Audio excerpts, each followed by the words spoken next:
everyone, and welcome to quarter two, week 6. We are almost in the end of the second quarter period, and today we're going to tackle a different one.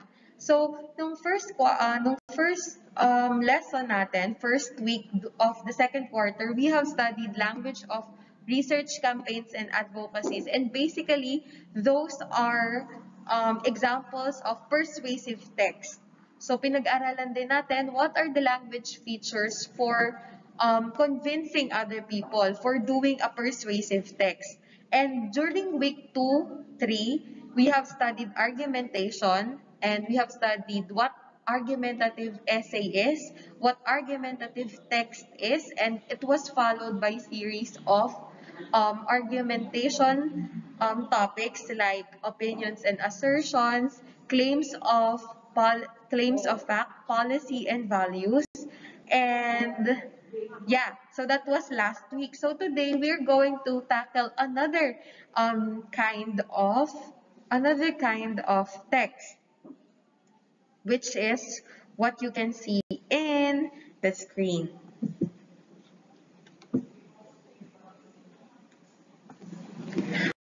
Alright, so before anything else, let me just read to you what exposition is. So it says here, we are exposed to different kinds of text almost every minute. Whether it is an update we see in social media, a news story we encounter in daily broadsheets, or an article we browse on lifestyle magazines, we are often compelled to read and make sense of various texts we see.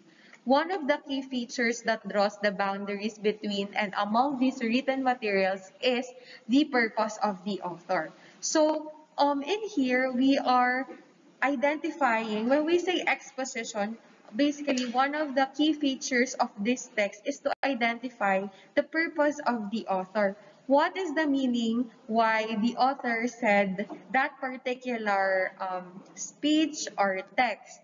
So it says here, a writer always has reasons and conventions for choosing to write about a certain topic or issue. So palagi pong ganun yon. So when we are studying literature, we are always um, identifying the purpose, why did the author wrote such literary piece. At kahit hindi siya literary piece, kahit it's a technical writing in English, a writer always has the reasons why it was published or why is it done. So, for example, a writer may provide information. A writer might be thinking of telling a story. A writer might be thinking of sharing an opinion. So it has a lot of the purpose of the author varies from one another. So, eto na nga po. So, dahil nag-aral na tayo ng persuasive text during week 1, and for week 2, we have studied argumentative text. Right now, we are going to study expository text. So, what is a expository text?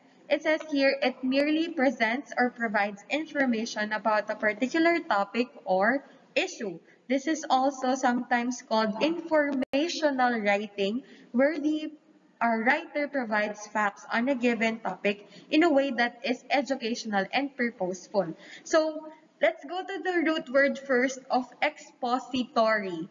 So, basically, the root word of expository is to expose, meaning to share what really is the intention of the writer when it comes to writing. Kasi nga, ine-expose, ibig sabihin, giving information. Kaya nga, expository texts, they are also called informational text because often these expository texts or different texts us gives us a lot of information. So, ayun nga po. And some of the most common examples of expository text, yung mga nagbibigay ng impormasyon ng mga akda ay textbooks, news articles, instructional manuals, recipes, and self-help books, and among others. And there are a lot of expository texts was not included in this. Basta anything na nagbibigay na information, it is an expository text. Alright, so we're going to study the key structural elements in an exposition. So the key structural elements in exposition, number one, there is a clear and concise thesis statement. Ibig sabihin, merong paragraph na nagsasabi or merong definite topic ka na tinatackle. So, tungkol saan ba yan yung text mo? So, yun yung thesis statement. What is the statement all about? What are you going to what are we expecting in a specific text? So, yun. Number two, clear transitions. So, ito yung mga paggamit ng transitional devices, yung mga conjunctions. Number three, a body that contains evidences and support.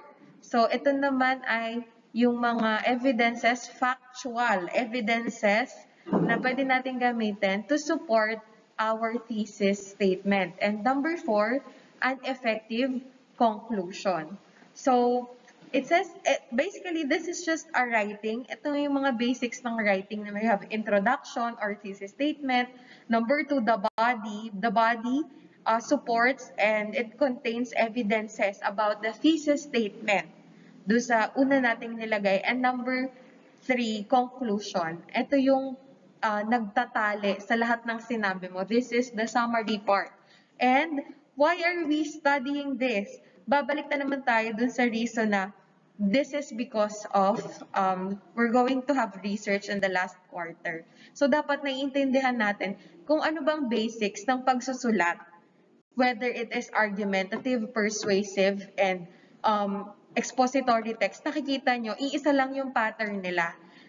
You have to just write your thesis statement, your introduction, tungkol saan, para saan, anong problema, bakit ito yung isinulat, and then, body and conclusion. Alright, so the second topic that we're gonna have today is multimodal elements. Alright, so multimodal elements, kaya siya multimodal. What's the root word of modal? It's mode. So, maraming mode. Ano ibig sabihin nito? Luckily, through continuous developments in the field of digital communication technology, we are now able to learn not only from traditional text that we have to read sequentially, but likewise through interactive materials. Pag sinabi nating interactive materials, ito yung parang may naririnig din tayo. Hindi siya kagaya ng libro na pag nagbasa ka, passive. Ibig sabihin, pag nagbasa ka, wala kang naririnig after. So, yon.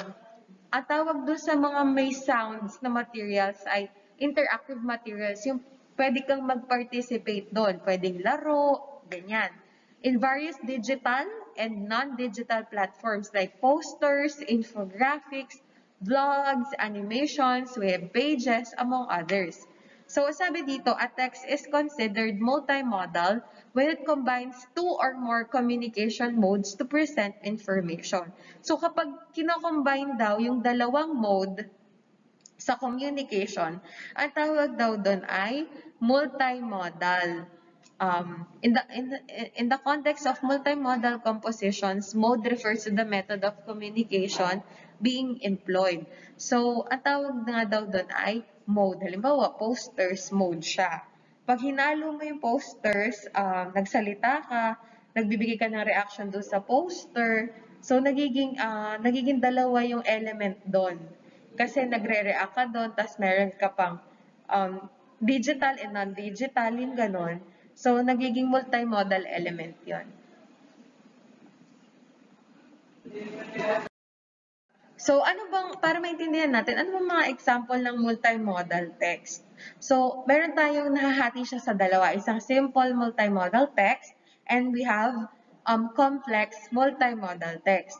So, ano bang mga example ng simple multimodal text? We have newspapers, brochures, comics, graphic novels, picture books, print advertisements, posters, storyboards, slide presentations, e-books, e-posters, and social media. So, simple. Bakit? Kasi, ano lang siya, ito lang yung mga hindi siya masyadong interactive. Okay? Pag sinabi naman nating complex, meron tong audio, meron din tong written text. Ay ganon. Halimbawa, animations. So, digital stories, web pages, documentaries, book, trailers, live action films, video games. So, yun yung mga mahihirap na gawin or mahihirap na example ng multimodal text. So, there are essential consideration in composing effective multimodal elements. So, it says here, dapat meron daw tayong textual knowledge, meron tayong technical knowledge, meron tayong semiotic knowledge, ability to combine various mode, and understand different subjects. So, halimbawa, gagawa tayo nito. Alam nyo kasi guys, kapag nag-senior high na kayo or nag-college na kayo, panigurado may mga reports na i-assign sa inyo yung teachers and professors ninyo soon. And mas makakapture nyo yung interest ng teachers nyo if you know how to use multimodal elements. Na hindi mo lang binabasa, okay na yun. So ito, meron. So paano ba daw tayo makakagawa ng ganun kagagandang multimodal elements? Dapat daw, alam daw natin what our topic is all about. The textual knowledge that the textual knowledge that we are having. The second one is technical knowledge. So, kaya nga siya, karamihan kasi guys ng multimodal element, it uses laptops and cell phones, ganyan. So, kailangan alam natin how to navigate that specific part. And number 3, we have semiotic knowledge. So, in other words, linguistic knowledge, kung paano natin sasabihin, paano natin i-organize, yun, ganyan, through language. And then, of course, kaya siya multimodal, pagsasamahin mo yung dalawang element. Ability to combine various mode and understanding different subjects. So, kailangan natin maintindihan yung iba't ibang yun, iba't ibang subjects na ating i-consider na laman ng ating multimodal element. Alright, so let us conclude everything that we have studied today. We have exposition text. We have also studied key structural elements in exposition text. Ito yung structure, di ba? Na pinag-aralan natin, yung thesis statement, effective transitions, yan. Tapos, enough evidences, factual evidences to support our thesis statement. And the last one is an effective or good conclusion.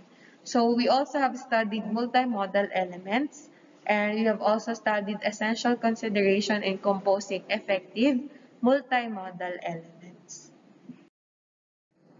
So for your activity, what are you going to do here? You have to read and examine the text and then answer the questions that follow. So it says here, you have to read that certain article, and then after that, reading that, you have to answer the questions below. It talks about expository.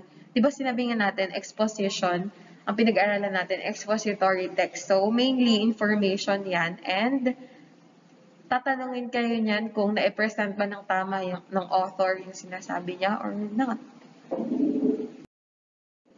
And then, ayan. So, ito naman, you have to get your modules and then, sabi, turn your modules on page 24, put a check on the mark if the statement corresponds to expository writing. So, iyan ay, kapag, halimbawa, yung sentence ay tama at it talks about expository writing, check.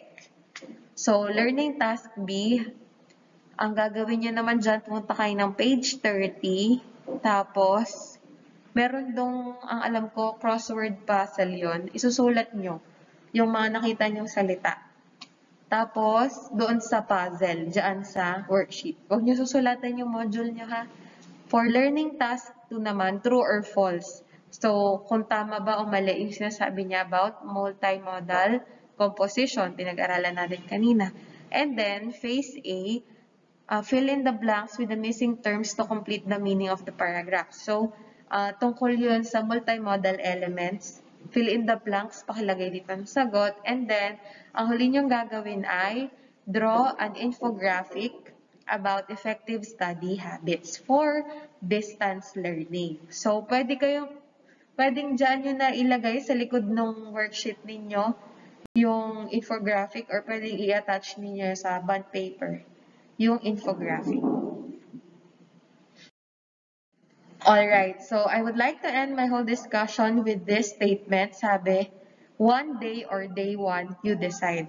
So, minsan kasi, sometimes we think na palagi na lang, sige, one day dapat maging ganito ako. One day magiging ganyan din ako. Ba't di mo pa simulan ngayon? Kasi pag sabing one day, nangangarap ka. But when you say day one, it is decisive in nature that you are doing it right here and right now. So, it's your choice whether lagi mo na lang ba sasabihin na isang araw magiging ganyan din ako or sisimulan mo na ngayon, right here and right now, the things that you are planning to get in the future. Halimbawa, you wanted to have your own car. Palagi ka na lang magsasabi, sa future ganito. Sa future ganito. Or mag-aaral ka ba ngayon at sisiguraduhin mo na gagamitin mo yung pinag-aralan mo para makabili ka ng pinapangarap mo, kotse, or anything na gusto mo.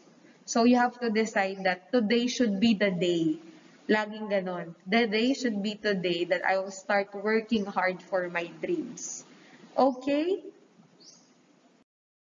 And thank you so much for listening for today. And I hope you will have a great day for the rest of your day. And keep on watching this video so that even though we're far away from each other, I am still reaching you through your homes and through your phones. And yeah, so I'll see you on the next video. Bye-bye.